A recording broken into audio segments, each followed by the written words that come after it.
You got a red mark on your gum. Hey. Good morning. Welcome to day 4 of farm vlogging. I'm Amber. I'm a middle school music teacher and I'm going back to school soon. And I decided that I needed to do a vlog every day until I have to actually go back to work. So we have until August 19th. I think that's the date I go back. I'm trying not to look. I'm going to be real honest about that. But we are vlogging things happening around my husband's family's horse farm. We have a boarding stable. So we're going to go do morning barn chores. So come along.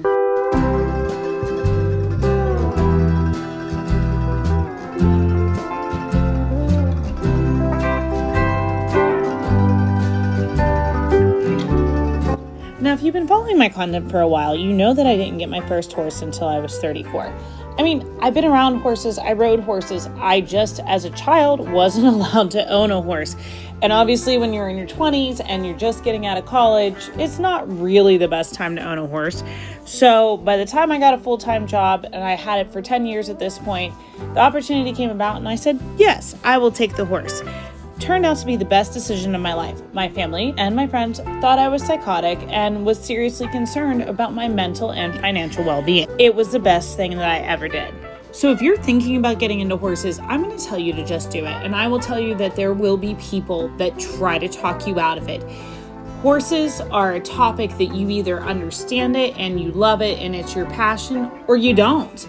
Like I said, I'm pretty sure that my mother was really upset and she wasn't sure what she was going to do with me because she felt like this was completely financially irresponsible.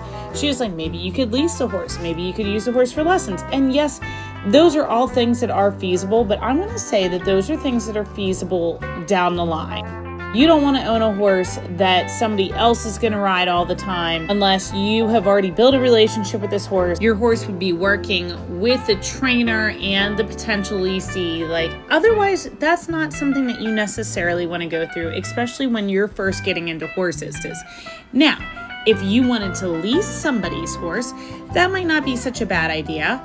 I'm all for leases in the right situations, but at that, I would encourage you to get a trainer and go from there. They can help you set up the right horse rider combo, horses that are good for the discipline that you think you might be interested in, horses that are even good in personality. I'm going to tell you right now, a horse is not just a horse. A horse is like a human. We all have different things that make us tick. We all have different likes and dislikes.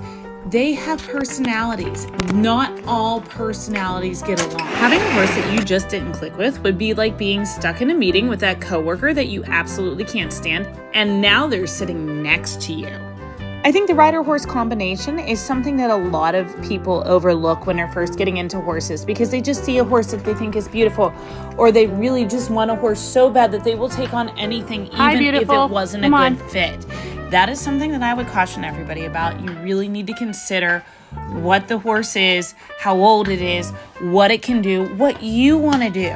You are not going to take the antique horse and go turn 1D barrels with it. It's just not happening. I understand that you can dream big. I understand that there's underdogs, like God love them, but it's not always going to happen.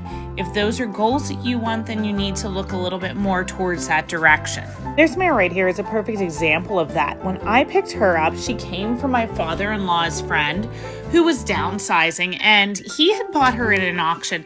Now, my father-in-law thought she was a reining mare, but looking back, she very much could have been reined cow horse. So similar disciplines, just different ways of asking. And I was getting into ranch riding. This mare was everything that I needed and a little bit more. She was spicy enough. She had some issues that we needed to work through, but she knew her job. We would actually go out there and have a lot of fun, no matter how much frustration she caused me in the practice ring, or maybe no matter how much frustration I caused her. I mean, to be real, is you're getting started into horses, you're starting a new discipline, you can't blame it all on the horse. I mean, I try, but in reality, a lot of times it has a lot to do with what's happening in my hands and in my head, and whether I can match up with the horse and get us both going the same direction, or maybe even sometimes I think the horse saves me. But those are all factors. So at this point, I would say that my number one advice to people getting into horses is just say yes. Say yes to the lessons, say yes to the lease. Maybe even if you feel like you could possibly be in the right financial zone to own, say yes.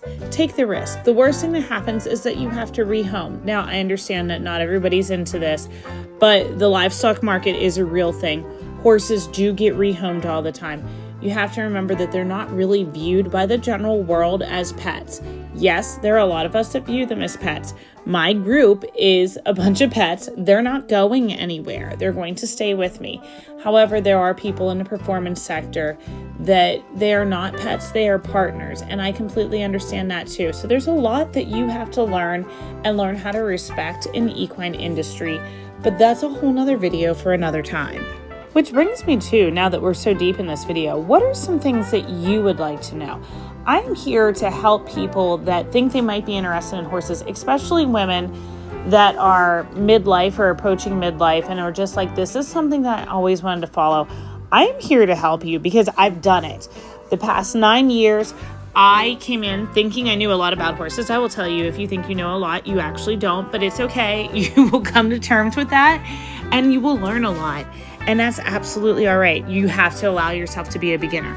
So I would love it if you just drop in the comments things that you would like to know, things that you'd like me to include in a video or one of my daily vlogs. Like, it doesn't have to be just what I'm doing around the farm. Obviously, I like to talk. I like to share stories. I have no problem doing voiceovers and having discussion. So if you could just put your interest down in the comments, I would love to try and help you out. I mean, we've already discussed that I'm neurodivergent, so my brain goes 1,000 miles a minute, but maybe the way of helping you out is just letting you watch what's happening around the farm. Maybe you don't want me to have a voiceover. I don't know. I would love it if you drop into the comments and tell me.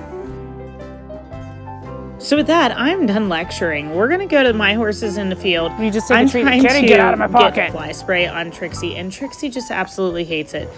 I will try to get her once.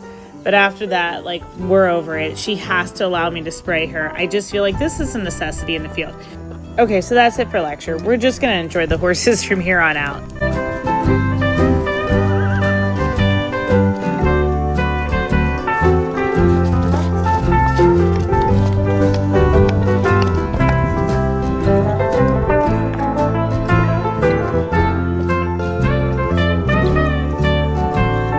This isn't the mulberry bush. We're not going around the mulberry bush. Here, Lil. I know.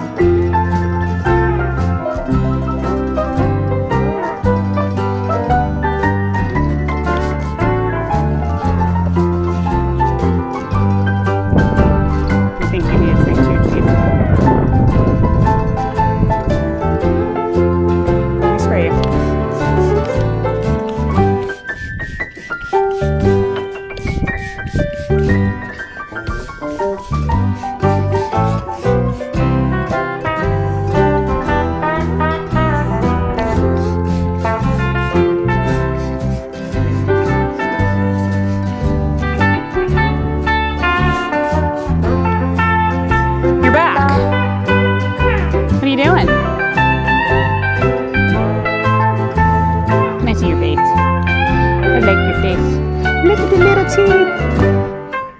What were you into that you got a bump on your gum?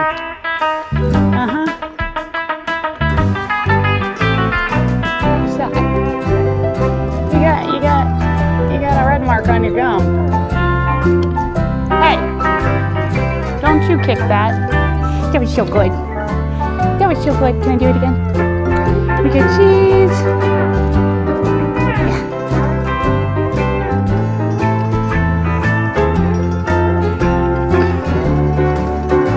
Well, want another treat?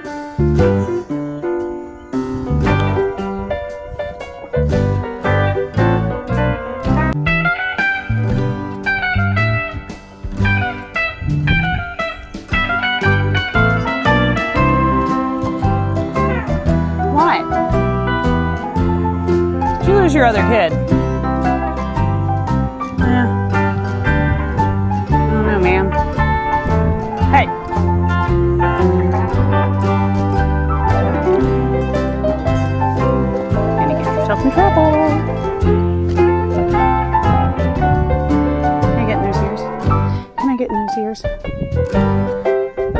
ears. In the ear. In the ear.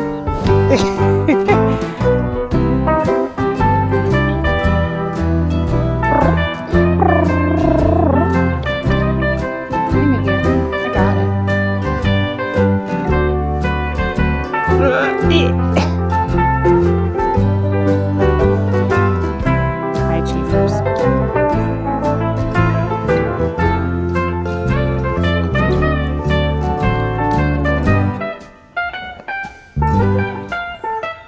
Trixie, are you sure you don't want a treat?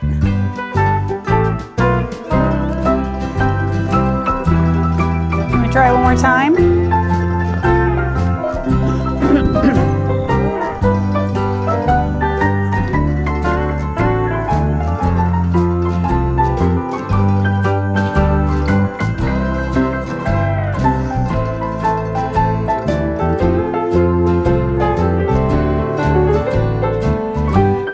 Kids.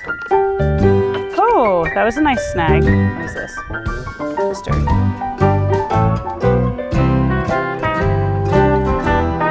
There you go, sir. Chief. That's for Chief. And one more for the baby.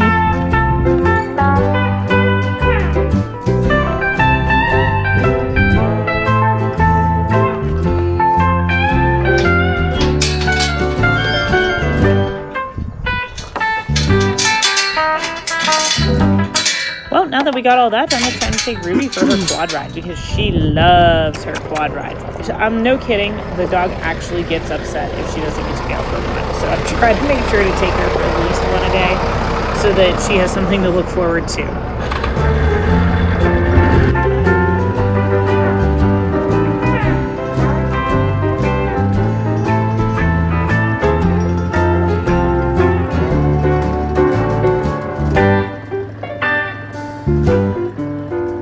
Alright, well that's it for today. So if you enjoyed today's vlog and you made it to this point, go ahead and hit that subscribe button for me. Don't miss a day.